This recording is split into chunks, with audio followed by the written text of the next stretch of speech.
سوال یہ دریافت فرمایا ہے کہ اذان کے بعد کیا دعا مانگنی چاہیے؟ اذان کے بعد اور اذان سمیت جو چیزیں حضور صلی اللہ علیہ وسلم نے ارشاد فرمائی ہیں، ایک تو یہ فرمایا ہے کہ جو مؤذن کہے وہی الفاظ تم کہو۔ اس کا مطلب ہے کہ جو وہ کچھ کہہ رہا ہے اس کو کہنا چاہیے، سوائے اس کے کہ جب حی علی الصلاۃ اور حی علی الفلاح کا تذکرہ آتا ہے تو حضور صلی اللہ علیہ وسلم نے فرمایا تم کہو حی علی الصلاۃ اور پھر اس کے بعد کہو لا حول ولا قوت الا باللہ۔ تو دو تو یہ ہو گئے، اور حی علی الفلاح یہ بھی دو ہو گئے، تو اس میں فرمایا کہ حی علی الفلاح کہو، پھر کہو لا حول ولا قوت الا باللہ، پھر اس کے بعد کہو کہ ما شاء اللہ کان وما لم یشاء لم یکن۔ تو ایک تو وہ ہو گیا اذان کا جواب دینا۔ دوسرے حضور صلی اللہ علیہ وسلم فرمایا کلمہ شہادت پڑھو۔ کلمہ شہادت ہی نہیں ہے صرف، اس میں آگے ایک دعا بھی ہے، محدثین نے ہر جگہ اس کا ذکر کیا ہے۔ معلوم نہیں ہمارے یہاں کیوں اردو کتابیں یہ وہ اس میں یہ نہیں آئی۔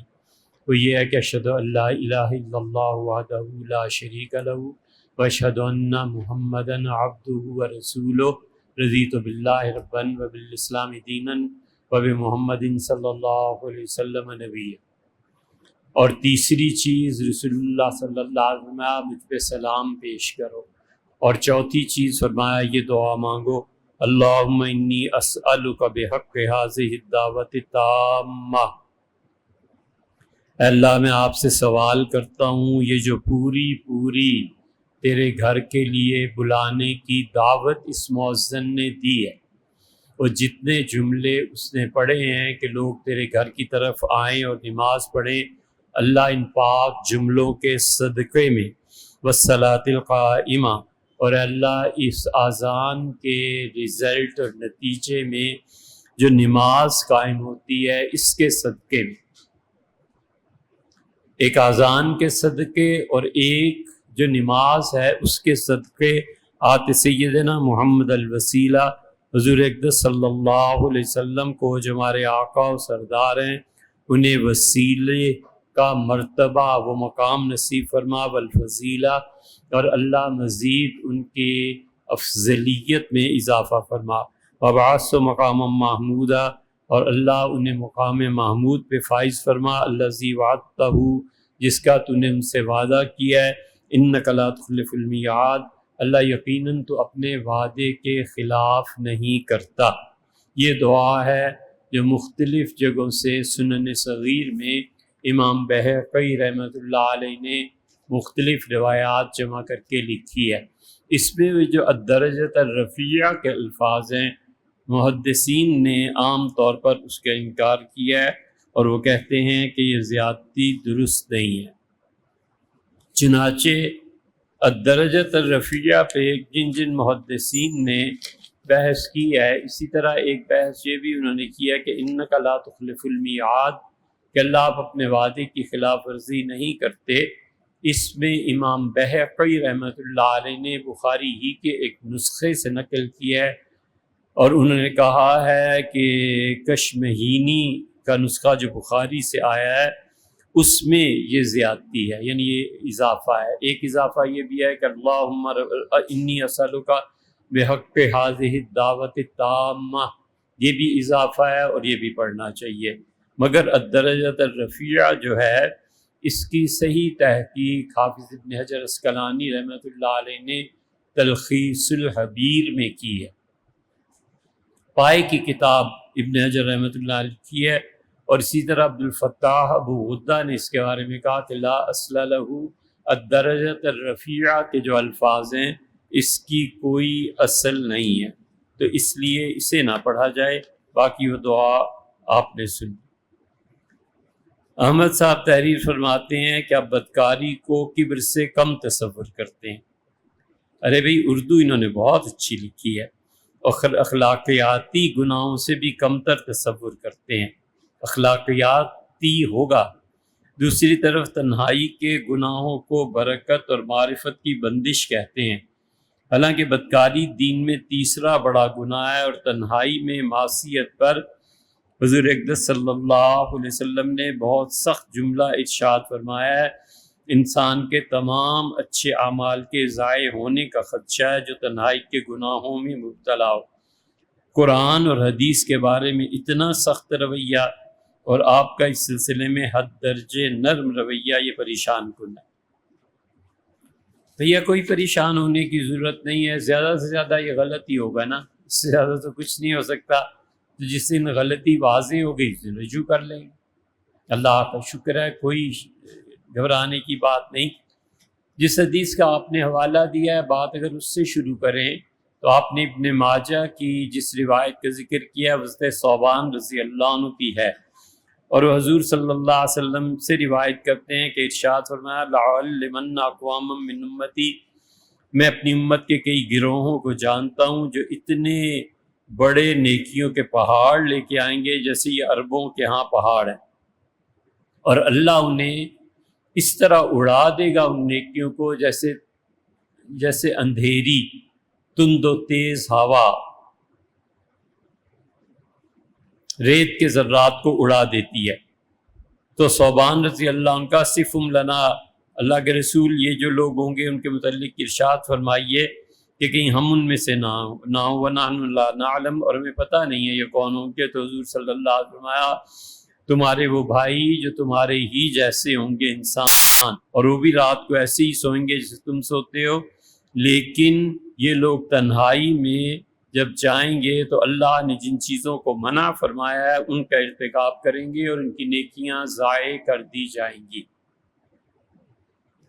یہ حدیث بالکل صحیح ہے، لیکن دیکھیں اس میں جن گناہوں کا حضور صلی اللہ علیہ وسلم نے ذکر فرمایا ہے یہ وہ گناہ ہیں جو فزیکلی ایک دوسرے کے مقابلے میں آتے ہیں۔ کوئی آدمی یہی حرکت لوگوں میں کرتا ہے، کوئی تنہائی میں کرتا ہے، یہ سب چیزیں ایک دوسرے کے مقابلے میں آتی ہیں، اور ہم جن گناہوں کے مقابلے میں ان چیزوں کو کم گردانتے ہیں وہ اخلاقی گناہ۔ جھوٹ بولنا اس بدکاری سے بدتر ہے، کبر اس بدکاری سے بدتر ہے۔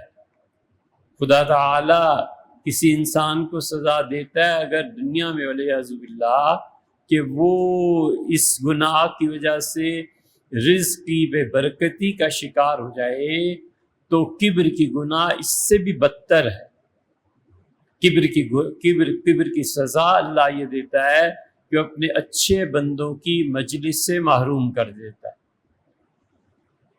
آپ خود سوچیں، ایک آدمی کے رزق میں بے برکتی ہو گئی اور اس نے پھر اللہ سے معافی مانگ لی اور اللہ نے مہربانی فرمائی، اور ایک آدمی جو دوسرے کو حقیر سمجھتا ہے اس کی سزا یہ ہے کہ جس کو یہ حقیر سمجھتا ہے اگر وہ خدا کا کوئی نیک بندہ ہے تو اس کی نیکی، اس کی فیوزات، اس کے برکات سے اس شخص کو خدا محروم کر دیتا ہے۔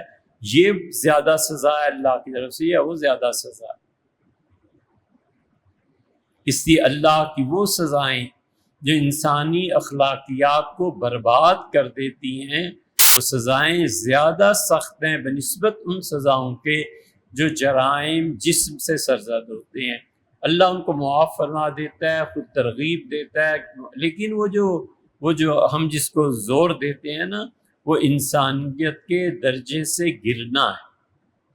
جمعہ پڑھا، نماز پڑھی اور باہر جا کے خام خواہ کسی آدمی سے لڑ پڑے، جھگڑا کر دیا، 5 وقتہ نمازی ہے اور جا کے اپنی دکان کے بورڈز فٹ پاتھ پہ اس طرح رکھ دیے کہ ہر کوئی بیچارہ جو گزرتا ہے پریشان ہوتا ہے، یہ جمعہ اسے کام دے گا یا وہ گناہ اسے لے ڈوبے گا؟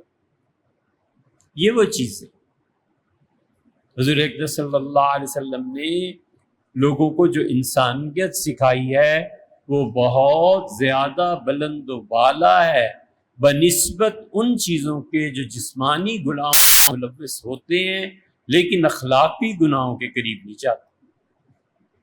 کسی کو تنگ نہیں کرتے، کسی کو ستاتے، بہت سی چیزیں جو انسانی ہتک میں شمار کی جاتی ہیں۔ اتنے اخلاقیات میں گر جانا کہ کوئی گالی دے اور اس گالی کو قوم قبول کر لے، اس کا مطلب ہے اخلاقی اعتبار سے یہ حواس باختہ اور کنگال ہے۔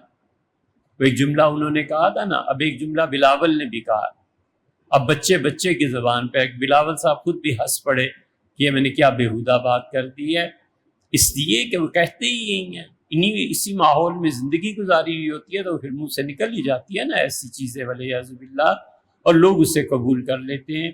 اس لیے ہم کہتے ہیں کہ اصل انسان وہ ہے جس کی اخلاقیات اچھی، نماز اس کا اور اللہ کا معاملہ ہے، اللہ چاہے تو گرفت فرما لے اور اللہ چاہے تو معاف کر۔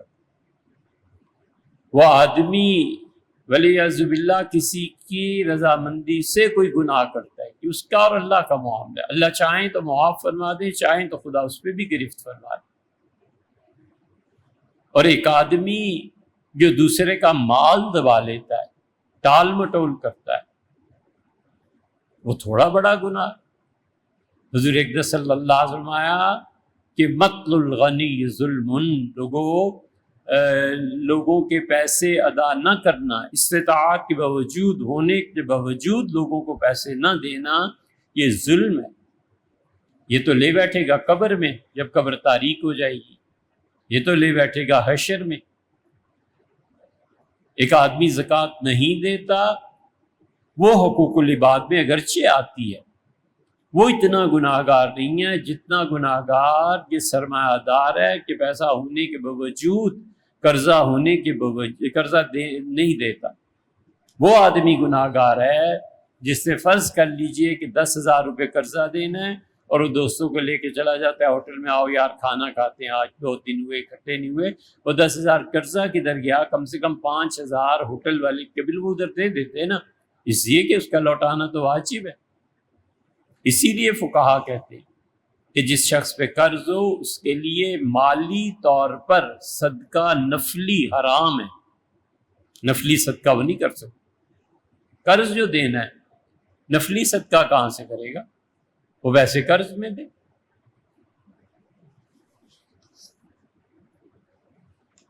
دہلی سے سوال آیا اور یہ جو پہلا سوال ہے نا یہ تو ایسے ہی ہے، ایسی باتیں نہیں پوچھتے۔ اور دوسرا سوال یہ فرمایا ہے کہ اینڈ فائنل کویسچن، ڈو جن have more knowledge than human beings and what is the procedure open third eye, please explain, جزاکم اللہ خیر۔ جہاں تک علم کا تعلق ہے انسانوں میں زیادہ علم، جنات کو کیا پتہ ہے؟ اللہ یہ کہ کوئی خدا کا مقرب جن ہو، اس کو چھوڑ کے احمق ہوتے ہیں، جھوٹ بکتے ہیں، کسی چیز کا پتہ ہوتا نہیں ہے، ایسے ہی اپنے پاس سے دوسرے کو بے وقوف بناتے ہیں اور ان اطلاعات پر عامل دوسروں کو بے وقوف بناتے ہیں۔ یہ پورا بزنس ہے۔ جن کو کیا خبر ہے؟ جو علوم اللہ انسانوں کو عنایت فرماتا ہے، جو علم کے دھانے خدا اپنے بندوں پر کھولتا ہے، جنات کو تو اس کی ہوا بھی نہیں لگی۔ اللہ نے فرمایا ہے کہ خلق الانسان علمہ البیان، ہم نے انسان کو پیدا کیا، اسے بیان کرنا، بولنا سکھایا۔ تو انسان بہت عظیم ہے۔ اللہ کا اس کائنات میں سب سے بڑا شاہکار انسانی، وہ نبوت کے مرتبے تک بھی پہنچتا ہے اور جو گرتا ہے تو جانوروں سے بھی بدتر ہو جاتا ہے، حتیٰ کہ اللہ نے قرآن کریم میں کہا کہ فَمَثَلُهُ كَمَثَلِ الْكَلْبِ، جو آدمی گرتا ہے اپنے مقام سے وہ کتے سے بھی بدتر ہو جاتا ہے۔ اس کی مثال میں تمہیں بتاؤں لوگوں، وہ کتے کی طرح ہو جاتا ہے۔ إِن تَحْمِلْ عَلَيْهِ يَلْهَثْ، اگر تم اس کتے پہ کوئی وزن ڈال دو تو بھی اس کی زبان لٹکتی رہتی ہے، اور تم اسے چھوڑ دو تو بھی اس کی زبان لٹکتی رہتی ہے۔ بڑی بلیغ مثال اللہ نے دی ہے یہاں پہ، اسے کتا کہا ہے کیونکہ کتا اسے بھی کھانے اور جنس کے علاوہ کسی چیز سے تعلق نہیں ہوتا، تو وہ اٹھتے ہی اسے یا تو کھانے کو ہڈیاں اور یہ چیزیں چاہیے یا پھر ایک کتیا چاہیے۔ بس یہی حال اس انسان کا بھی ہے۔ اللہ نے کہا جب انسان گزرتا ہے نا اپنے حال سے، گرتا ہے تو پھر اس درجے تک گر جاتا ہے۔ اس لیے انسان سے زیادہ علم اللہ نے کس کو دیا ہے۔ باقی یہ تھرڈ آئی کا آپ نے کہا، اندر کی آنکھ اس وقت کھلتی ہے جب ظاہر کی آنکھیں بند کر، بس جب اندر کی آنکھ دیکھتی ہے اور خبر دینے لگتی ہے نا، تو اس وقت کوئی کسر کمی رہ جائے آنکھوں کو بند کرنے میں، میچنے میں، تو جبر کر کے انہیں بھی میچ لینا چاہیے۔ اندر کی آنکھ جب خبر دینے لگے تو اسے خود احساس ہو جاتا ہے، کوئی اسے بتاتا نہیں ہے، اسے خود پتہ چل جاتا ہے۔ ایک سوال یہ فرمایا کہ قضا کا لفظ آیا ہے، اس کی جواب ہیا ہو چکا کئی مرتبہ۔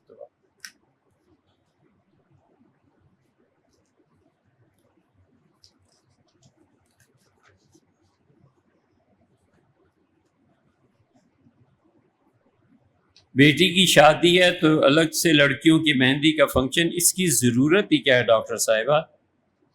نہ یہ فنکشن کیا جائے اور یہ پیسے دلہن کو کیش دے دی جائے، داماد کو کیش دے دی جائے، تو پھر اسی جتنی رسومات ہیں نا، ان سب کو چھوڑ کر اس کا پازیٹیو حصہ استعمال کرنا چاہیے۔ 1,00,000 2,00,000 سے کیا کم خرچ کرنا ہے؟ یہی 1,00,000 2,00,000 اس کو کیش کیوں نہیں دے دیتے کہ بیٹے یہ رکھو، کس دن کام آ جائیں گے، گاڑی خرید لینا، پلاٹ خرید لینا، آہستہ آہستہ اس طرح پیسوں کو جمع کرنا، یہ کرنا چاہیے۔ کہا گیا تھا کہ ندوہ کی فکر پاکستان میں ہوتی تو افغانستان میں جہاد اور خون خرابہ نہ ہوتا۔ اس کی تفصیلی وضاحت گزر چکی بھائی، کتنی مرتبہ کریں۔ موجودہ دور کی افغانستان میں حکومت پر کہا گیا تھا کہ سب خوارج ہیں، حالانکہ وہاں تو سب دیوبندی اور حنفی ہیں۔ سبحان اللہ، یہ آپ کو کس نے غلط فہمی میں ڈال دیا کہ حنفی ہیں؟ جب انہوں نے بامیان میں بت توڑے تھے تو ہم نے پورے ملک میں لوگوں سے کہا کہ حنفیت یہ نہیں ہے۔ حنفی فقہا نے بت توڑنے سے نہ صرف یہ کہ منع کیا ہے بلکہ بتوں کی تجارت بھی کی ہے۔ اہل حدیث سے کہیں تو ان کا حق بنتا ہے، کیونکہ انہوں نے تو فقہ کے مطابق فتویٰ نہیں نہ دینا، تو کہتے تھے سنت ابراہیمی ہے، یہ ہے وہ ہے۔ بھئی ہوگی آپ کے یہاں، حنفی مت کہو۔ شراب پیو تو کہو، کوئی پوچھے تو ہاں شراب پیتا ہوں، یہ نہ کہو کہ نہیں پیتا۔ وہ الٹی اور دوسرے جھوٹ کی عادت پڑ جائے گی نا، والعیاذ باللہ۔ حنفی ہو اور پھر بت توڑے کیوں؟ پتہ نہیں ہے مبسوط نے سرخسی رحمۃ اللہ نے کیا لکھا ہے؟ ہمارے استاد ڈاکٹر عبدالواحد صاحب تک جب یہ فتویٰ پہنچا رحمہ اللہ، تو وہ یہاں تشریف لائے اسلام آباد، گرمیوں کے دن تھے، رات 9 بجے فلائٹ تھی، صبح سے لے کے رات تک۔ فرمایا تم نے کیسے کہہ دیا؟ ہم نے مبسوط اور عالمگیری اور جو سب کتابیں دکھائیں، بالکل چپ ہو گئے، کیونکہ وہ طالبان کے حامی تھے۔ تو ڈاکٹر صاحب رحمۃ اللہ سے جہاز پر جب پہنچانے گئے تو آخری جو ہاتھ اس وقت ملایا، میں نے کہا حضرت کچھ تو فرمائیں، بالکل چپ رہے، کیونکہ وہ جانتے تھے کہ حنفی فقہا میں کتنے بڑے بڑے ادھر کھڑے ہیں جو کہتے ہیں یہ جائز نہیں ہے۔ تو یہ آپ کو کس نے کہہ دیا کہ بتوں کا توڑنا ہے اور پھر حنفی بھی ہیں؟ سبحان اللہ، 3 طلاق دے پھر بھی حنفی ہے، رفع یدین کرے پھر بھی حنفی ہے۔ حنفیت آخر کوئی چیز ہوتی ہوگی نا، حنفیوں کا مسلک یہ نہیں ہے بھائی۔ ہر زبان میں خدا کے لیے مختلف الفاظ ہوتے ہیں، جیسے عربی میں اللہ کہیں، انگریزی میں گاڈ، ہندی میں بھگوان۔ تو کیا بطور مسلمان خدا کو اللہ ہی کہنا ضروری ہے؟ کوئی ایسی بات نہیں بھائی۔ جو فرقہ اور طبقہ زیادہ اللہ کا لفظ استعمال کرتا ہے ان کے منطق اور ہے، لیکن خدا کا لفظ ہمیشہ اللہ کے لیے ہوتا رہا ہے، استعمال ہوتا رہے گا۔ اور اکابر صحابہ کرام رضی اللہ عنہم، ان کے جو شاگرد تھے وہ بھی خدا ہی کا لفظ استعمال کرتے تھے، کوئی کراہت نہیں۔ یہ پورا ایک گروہ ہے جو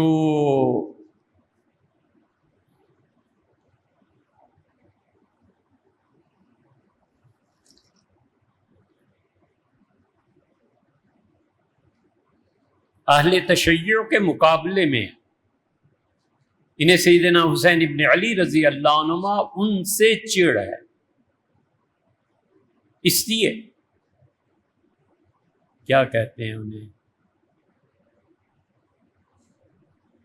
صحابہ رضی اللہ عنہ میں سے اہل بیت کرام رضی اللہ عنہ کی توہین کرتے ہیں، نام بھی ہے شیعہ کے مقابلے میں ناصبی، یہ ناصبیت ہے، یہ ناصبی جس کو بھی دیکھو نا، خدا نہ کہو خدا نہ کہو، جی فارسی، پھر اس سے آگے بڑھتے ہیں کہ حدیث تو ساری ایرانیوں نے جمع کی تھی، وہ قابل اعتبار نہیں، پھر اس سے آگے بڑھتے ہیں ام المومنین حضرت عائشہ رضی اللہ عنہ کے متعلق باتیں کرتے ہیں، کوئی یہ اس گروہ میں ساری چیزیں ہیں۔ یہ پرویز صاحب نے شروع کیا تھا کہ اللہ کہا کرو اور خدا نہ کہو، کیوں بھئی؟ وجہ خدا کے لفظ میں بھی ثواب ملتا ہے، اللہ کے لفظ سے بھی ثواب ملتا ہے، ہر وہ نام جو اللہ تعالیٰ کے لیے خوبصورت رکھا گیا ہے، اس میں فقہا کا اختلاف ہے کہ وہ نام توقیفی ہیں، یعنی جو نام کتاب و سنت میں آئے ہیں صرف وہی استعمال کرنے ہیں، یا یہ کہ اپنے پاس سے اللہ کے لیے اچھے نام دیے جاتے ہیں، جیسے کہ اللہ نے فرمایا قل ادعوا اللہ ود الرحمن، تم رحمان کو یا اللہ کو، اللہ کے سارے اچھے نام اللہ کے، اور خدا کا یہ نام تبع تابعین کے زمانے سے چلا آتا ہے، اسے کوئی حرج نہیں ہے اس کے بولنے میں۔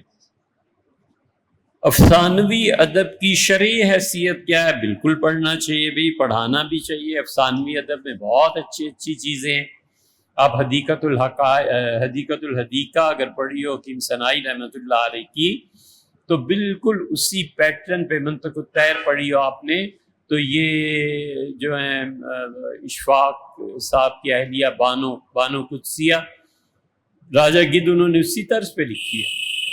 افسانوی ادب میں کمال کی چیزیں، کذب نہیں ہے، وہ تو فرضی حکایتیں ہوتی ہیں۔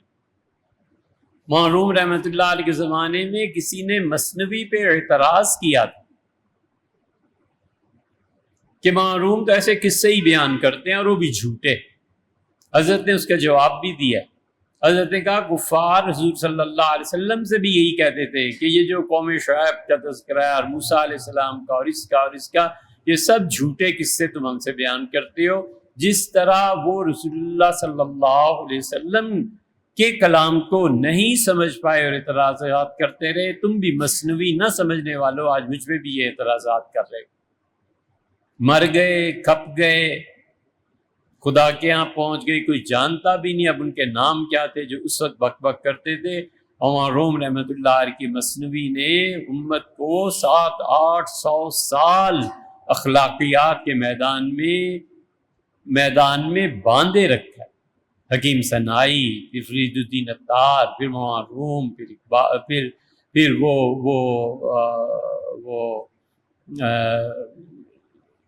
ہرات کے جامی رحمہ اللہ، ایک سے ایک بڑا آدمی تھا، لیکن اس سے گھبرانا نہیں چاہیے، ہر دور میں ایسے بک بک لگی رہتی ہے۔ جنہیں سیدھی طرح ایک زبان پڑھنی بھی نہیں نہ آتی، وہ بھی اس کے شارع بنے بیٹھے۔ یہ جتنے اسلام کی تشریحات اور ان چیزوں کے کرتے ہیں، ان سے پوچھو کبھی اصل کتاب پڑھی ہے؟ اصل کتاب ولیعوذ باللہ۔ ابن عربی رحمۃ اللہ علیہ اس کے نزدیک بھی کافر ہیں جو ٹی وی کے اشتہارات میں آ کے باتیں کرتا ہے۔ حمزہ عباسی صاحب عقائد بیان کرتے ہیں کہ میرا عقیدہ یا اللہ، آپ کو کب سے عقائد ملا؟ حضرت آپ اپنا کام کیجئے، یہ کام صاحبان علم کے ہیں جنہوں نے زندگیاں کھپائی ہیں، اہل سنہ کے علماء نے، شکر اللہ مساعی، انہوں نے لکھا ہے۔ مولانا رضا خان صاحب نے عقیدے پہ کتاب لکھی ہے، مولانا تھانوی رحمۃ اللہ نے لکھی ہے، حنفی علماء نے لکھی ہے، اسفرائینی نے لکھی ہے، جوینی نے لکھی ہے، رازی نے لکھی ہے، غزالی نے لکھی ہے۔ آپ اس کی کتاب کی 2 سطریں کیا 1 سطر نہیں پڑھ سکتے، کیونکہ آپ اس زبان سے واقف نہیں، اور آپ ہیں کہ پھر انہیں پہ فتوے لگا۔ ہم سے کوئی کہے فرانسیسی کی یہ کتاب پڑھ دو، ہمیں کیا پتہ یار کیا لکھا ہے کیا نہیں، ہم سیدھی طرح مان جائیں کہ ہم نہیں جانتے۔ اس لیے یہ جو افسانوی ادب ہے کوئی حرج نہیں ہے اس۔ حضور اقدس صلی اللہ علیہ وسلم نے ایک دعا بتائی تھی اور ارشاد فرمایا تھا عبداللہ ابن مسعود رضی اللہ عنہ سے کہ یہ دعا لوگوں کو سکھانا، بالکل ایسے ہی ہے۔ یہ دعا امام بہقی رحمۃ اللہ علیہ نے عقیدے پہ جو کتاب لکھی ہے اس میں بھی ہے اور بہت جگہ مل جائے گی۔ وہ یہ ہے کہ حضور صلی اللہ علیہ وسلم تھا ما اصاب مسلم قط ہم او حزن، جب بھی کسی مسلمان کو تکلیف پہنچے، جب بھی اسے دکھ اور پریشانیاں گھیر لیں تو اسے بتانا کہ یہ پڑھے اللہم انی عبدک، اللہ میں آپ کا بندہ ہوں، وابن عبدک، اور اللہ میرے والد بھی آپ ہی کے بندے تھے، وابن امتک، اور اللہ میری والدہ صاحبہ وہ آپ ہی کی بندی تھی، ناصیتی بیدک، اللہ میری پیشانی تیرے قبضے میں ہے، ماضٍ فی حکمک، اور اللہ آپ ہی کا حکم ہے جو میرے پہ چلتا ہے، اللہ جو کچھ حالات ہیں یہ آپ ہی کے فیصلے ہیں، عدل فی قضاؤک، اللہ آپ کے فیصلے مجھ پہ نافذ ہوتے ہیں، اسألک بکل اسم ہو لک، اللہ میں ہر اس آپ کے اس نام کے صدقے سے مانگتا ہوں، بکل اسم ہو لک، جو اللہ تیرا پاک نام ہے، جتنے بھی تیرے پاک نام ہیں میں ان کے صدقے سے مانگتا ہوں۔ اس دعا میں عقیدے کا مسئلہ آتا ہے، ہمارا اور اہل تشیع کا اختلاف ہے، ان کے عقیدے میں شر کا خالق اللہ نہیں ہے، وہ کہتے ہیں شر کا خالق اللہ نہیں ہے، شر اللہ کی طرف سے ہے، من عند اللہ، من اللہ اور عند اللہ، ان الفاظ کا فرق ہے، ہم اہل سنہ اس کے قائل نہیں ہیں، اسی لیے اہل تشیع کے بہت سے عقیدے ہیں، اہل سنہ قطعاً انہیں نہیں مانتے، اور ہمارے بہت سے نہیں مانتے، ان کے یہاں رجعت کا عقیدہ ہے کہ جتنے 12 ائمہ ہیں ان میں سے ایک ایک امام اس دنیا میں واپس آئیں، ان کا عقیدہ ہے کہ رجعت میں سیدنا حسین ابن علی رضی اللہ عنہ کربلا میں جو شہید ہوئے وہ واپس آئیں گے، اور سیدنا حسین بن علی رضی اللہ عنہ حکومت کریں گے کل دنیا پہ، اتنے بوڑھے ہو جائیں گے، اتنے بوڑھے کہ ان کی بھویں سفید ہو کر آنکھوں پہ گر جائیں گی، تو دیکھنے کے لیے آنکھ کے اوپر سے بھویں اٹھانی پڑیں گی، ان کا عقیدہ ہے رجعت۔ اسی طرح شر اور خیر کے بارے میں ان کا عقیدہ ہے، یہاں یہ جو آیا ہے نا عدل فی قضاؤک، اللہ جتنے بھی آپ کے فیصلے ہیں، مجھے گوارا ہوں یا ناگوارا ہوں، سارے تیری طرف سے، اسألک بکل اسم ہو لک، اللہ میں آپ کے ہر اس نام کے صدقے سے مانگتا ہوں جو آپ کا اچھا نام ہے، سمیت بہ نفسک، اللہ آپ نے وہ نام خود اپنا تجویز فرمایا، او انزلتہ فی کتابک، اللہ آپ نے کسی بھی اپنی کتاب میں، تورات، انجیل، زبور، قرآن، کسی بھی صحیفے اور کتاب میں آپ نے نازل فرمایا، او علمتہ احدا من خلقک، اللہ آپ نے اپنی کسی بھی مخلوق کو جو نام الہام سے دیا ہے، وہ استأثرت بہ فی علم الغیب عندک، اور اللہ یہ آپ کے وہ نام جو ابھی تک کسی کو نہیں معلوم اور اللہ تیرے خزانوں میں چھپے ہوئے ہیں، اللہ ان تجعل القرآن ربیع قلبی، اللہ قرآن کریم کی تلاوت اس قرآن کو میرے دل کی بہار بنا دے، ونور بصری،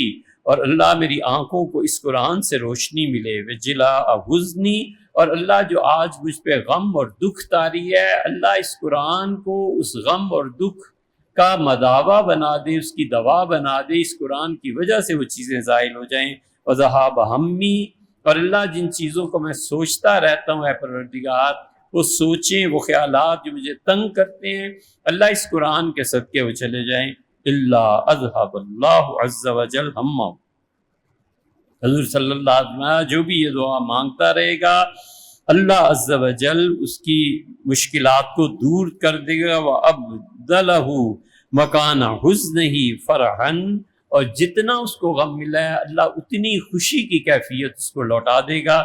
قالوا یا رسول اللہ، صحابہ رضی اللہ عنہ نے کہا اللہ کے رسول افلا نتعلم هذه الکلمات، یہ تو اتنی اچھی دعا ہے کہ ہر مسلمان دکھ اور غم ہوتا ہی ہے انسانوں پہ، کیا ہم لوگوں کو بتا سکتے ہیں؟ قال بلا، حضور صلی اللہ علیہ وسلم بالکل، ينبغي لمن سمعهن، جو آدمی میری امت میں اس دعا کو سنے گا، ان يتعلمهن، بہتر یہ ہے کہ اپنے ملنے جلنے والوں کو اس دعا کی تعلیم دے۔ یہ دعا ہم تک پہنچی، ہم نے کئی مرتبہ اس کا ذکر کیا، آپ تک پہنچا دی، آپ اپنے بچوں کو سکھائیں کہ بیٹے جب بھی پریشانی ہو یہ دعا مانگا کرو، اللہم انی عبدک وابن عبدک وابن امتک ناصیتی بیدک ماض فی حکمک عدل فی قضاؤک اسألک بکل اسم هو لک سمیت به نفسک او انزلتہ فی کتابک او علمتہ احدا من خلقک او استأثرت به فی علم الغیب عندک ان تجعل القرآن ربیع قلبی ونور بصری وجلاء حزنی وذہاب ہمی۔ یہ دعا عبداللہ ابن مسعود رضی اللہ عنہ کی روایت میں آئی ہے۔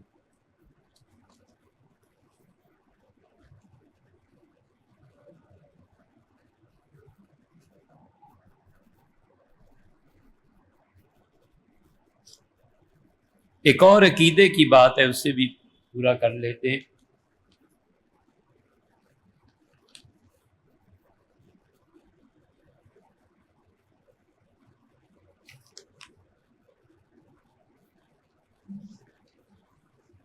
ہمارے عقیدے میں بھی یہ بات شامل ہے کہ حضور اقدس صلی اللہ علیہ وسلم کو حوض کوثر دیا جائے گا، ٹھیک ہے، یہ اہل سنہ کا عقیدہ ہے۔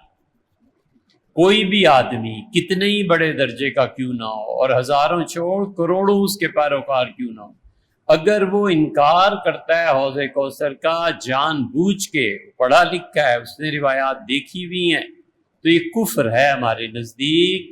اہل سنہ سے نہیں، ڈر ہے کہ وہ اسلام سے ہی خارج ہو جائے گا۔ حوض کوثر کی اتنی صحابہ کرام رضی اللہ عنہ کی روایات ہیں، قیامت کے دن جب اللہ تعالیٰ کی تجلیات پڑیں گی اور جب سورج تباہ ہو جائے گا اور گرمی اور حدت بڑھ جائے گی اور لوگ پسینے میں شرابور ہوں گے، تو حضور اقدس صلی اللہ علیہ وسلم کو اور دیگر انبیاء علیہ الصلوۃ والسلام کو حوض کوثر اور حوض دیے جائیں۔ حوض کوثر حضور اقدس صلی اللہ علیہ وسلم کی خصوصیت نہیں ہے، یہ یاد رکھنا چاہیے۔ ہر نبی کو حوض ملے گا،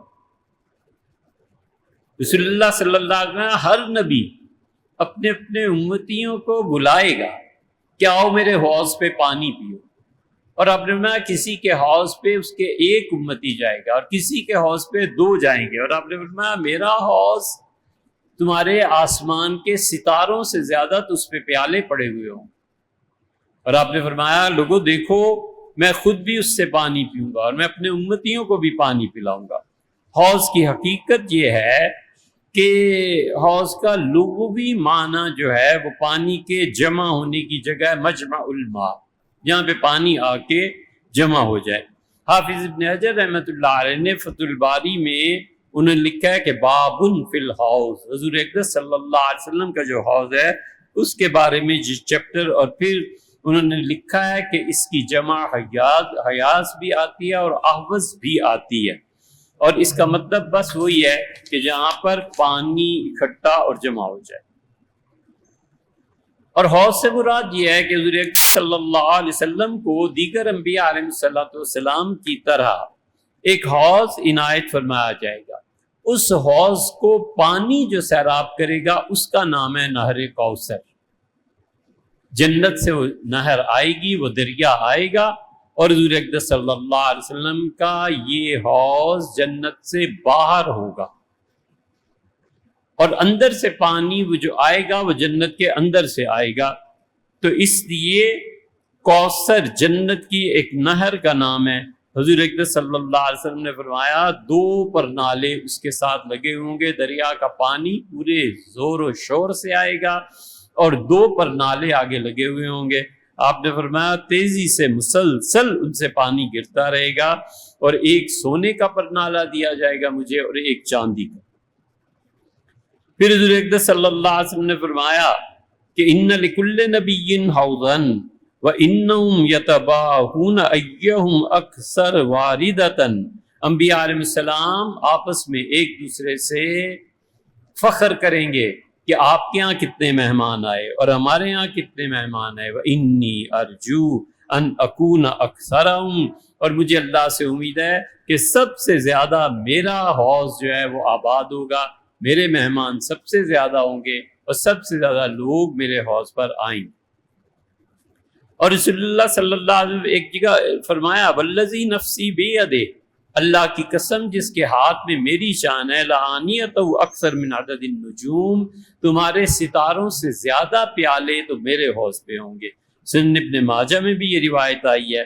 اس سے پتہ چلتا ہے پھر رسول اللہ صلی اللہ علیہ وسلم الا یاد رکھنا وانی فرتکم علی الحوض، یاد رکھنا حوض کوثر پہ تم میرے مہمان ہو جاؤ گے، تم میرے ہی گھر آ جاؤ گے۔ وَأَكَاثِرُ بِكُمُ الْأُمَمْ فَلَا تُسَوَّدُوا وَجْهِي، میں تمہاری کثرت پہ فخر کروں گا کہ میرے مہمان سب سے زیادہ ہیں۔ دیکھو میرے پاس آنا، ایسے نہ ہو کہ مجھے اس دن شرمندہ ہونا پڑ جائے۔ الفاظ کا ترجمہ کرتے ہوئے حیا مانے، اگر لفظی ترجمہ کیا جائے تو یہ بنے گا کہ میرا چہرہ سیاہ نہ کرنا۔ اس کا ترجمہ بالواسطہ حضور اقدس صلی اللہ علیہ وسلم کے متعلق جب کوئی بات آئے بہت محتاط رہنا چاہیے۔ بہت، ہمیں تو حیرت ہوتی ہے ان پہ جو نبی کریم صلی اللہ علیہ وسلم کے علم پر بحث کرتے ہیں۔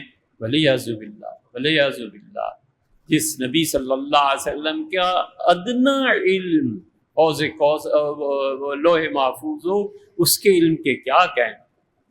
اللہ جانے اتنی ہمت انہیں کہاں پڑتی ہے، یا دل میں ایمان کی کیا کیفیت ہوتی ہے۔ حضور اقدس صلی اللہ علیہ وسلم ایک ایک حرف بولتے ہوئے 100 بار سوچنا چاہیے، ایسے نہ ہو قیامت میں کہیں چھٹی ہوئی بھی۔ اسی لیے ارشاد فرمایا کہ دیکھو زیادہ سے زیادہ میرے پاس آنا، ایسے نہ ہو کہ کسی نبی کے مہمان مجھ سے بڑھ جائیں علیہ السلام اور میں شرمندہ ہو جاؤں۔ مطلب یہ ہے کہ وہ کام ہی نہ کرو جن کاموں کی وجہ سے حوض کوثر سے لوگ محروم کر دیے جائیں۔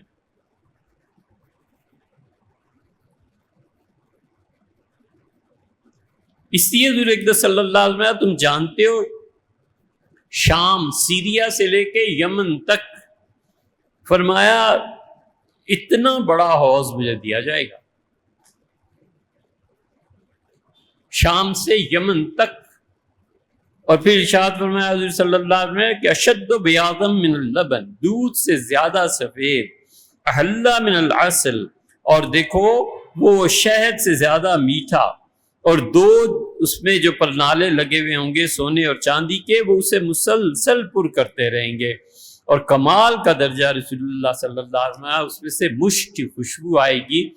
آپ کبھی روح افزا پئیں، کیسی اچھی خوشبو ہوتی ہے۔ فرمایا میرے حوض میں جو لوگ آئیں گے، اور پھر فرمایا کہ من شرب منہ شربتن، جسے ایک گھونٹ بھی میرے حوض سے پی لیا، پھر لا یظمأ بعدها ابدا، پھر جنت میں جانا آگے کبھی اسے پیاس نہیں لگے گی جس آدمی نے میرے حوض سے۔ پھر رسول اللہ صلی اللہ علیہ وسلم میرا گھر دیکھتے ہو، میرا ممبر دیکھتے ہو جہاں جمعے کے لیے آتا ہوں، یہ میرا ممبر وہاں میرے حوض پہ رکھا جائے گا، اس ممبر کو وہاں منتقل کیا جائے گا۔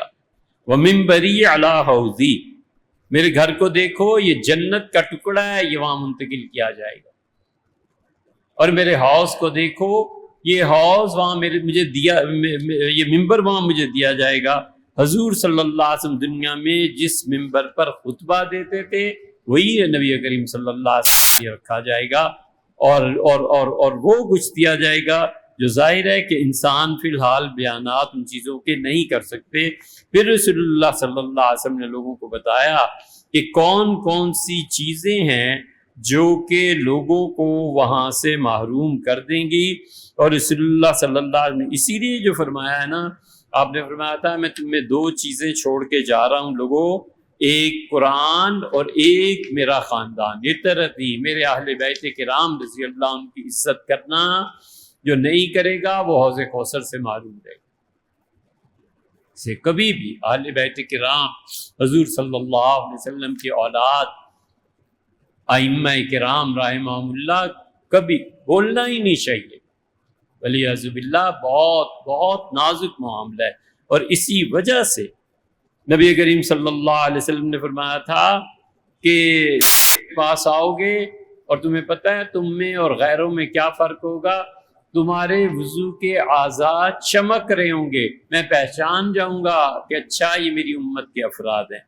پھر رسول اللہ صلی اللہ علیہ وسلم نے جو بتایا ہے 30 سے زیادہ صحابہ کرام رضی اللہ عنہ کی روایت ہے، اور لوگوں کو اتنا نہیں پتا، یہ بنو امیہ میں جو کوئی بھی گڑبڑ کرتا تھا نا، بنو امیہ کہتے تھے، اس کو بددعا دیتے ہوئے کہتے تھے کہ خدا تمہیں حضور صلی اللہ علیہ وسلم کے حوض سے محروم رکھے۔ رسول اللہ صلی اللہ علیہ وسلم ظالم میرے حوض پہ نہیں پہنچیں گے۔ اسی لیے جو اب ظالم ہے نا، ہمیں بڑا اطمینان ہوتا ہے کہ تم رسول اللہ صلی اللہ علیہ وسلم کے حوض پہ نہیں پہنچو گے، تم پہ لعنت برسے۔ یہ جبر، یہ ظلم، یہ جھوٹ، یہ دھوکے دینا، یہ جاسوسی کے کام کرنا، لوگوں کو خراب کرنا، خدا کے دین کو برباد کرنا، یہ سب کے سب رسول اللہ صلی اللہ علیہ وسلم کے حوض سے دور رہیں گے۔ اسی لیے تو وہ کہتے تھے، اسی لیے امام طحاوی رحمۃ اللہ نے فرمایا ہے کہ الذین انکروا الحوض، جو لوگ اس امت میں گنے جاتے ہیں لیکن رسول اللہ صلی اللہ علیہ وسلم کے حوض کوثر کا انکار کرتے ہیں، بہت تھوڑے لوگ ہیں، یہ بدعتی ہیں، عقیدے میں گمراہ ہیں اور خارجی ہیں، اور معتزلہ نے بھی حضور صلی اللہ علیہ وسلم کے حوض کا انکار کیا ہے۔ پھر امام طحاوی رحمۃ اللہ نے آگے بھی لکھا ہے، وہ کہتے ہیں عقل، نقل، منطق کوئی دلیل نہیں ہے کہ حضور صلی اللہ علیہ وسلم کو حوض نہ ملے۔ حضور اقدس صلی اللہ علیہ وسلم نے انس رضی اللہ عنہ سے وعدہ فرمایا تھا کہ حوض پہ ملیں گے۔ نبی کریم صلی اللہ علیہ وسلم نے صحیح بخاری وغیرہ میں آتا ہے، آپ نے فرمایا تھا تم دیکھو گے میرے بعد عہدے جو تقسیم کیے جائیں گے نا، تو انصار والوں تم پیچھے رہ جاؤ گے، تو کیا کرو گے؟ اس ایک فکرے نے حضور صلی اللہ علیہ وسلم کے باندھ کے رکھ دیا امت۔ وفات سے چند دن پہلے کہ اللہ کے رسول تلوار نکال لیں گے، فرمایا نہیں، اگر یہ صورتحال پیش آ جائے تو تلوار نہیں نکالنا، اور میرا وعدہ ہے حوض کوثر پہ ملنے کا۔ اتنے ایمان میں ڈوبے ہوئے لوگ تھے۔ سیدنا عمر رضی اللہ عنہ عہدے لے کے ان کے گھروں کو جاتے تھے، ان کے گھر میں بیٹھ کے کہتے تھے کہ حکومت میں آپ کا عہدہ، آپ کا عہدہ۔ ان کا نا حضرت ہم عہدہ نہیں لیتے، حضور صلی اللہ علیہ وسلم فرمایا تھا کہ حوض کوثر پہ ملاقات ہوگی، بس اس انتظار میں ہے کہ حضرت کے پاس پہنچیں گے، عہدہ نہیں لیں۔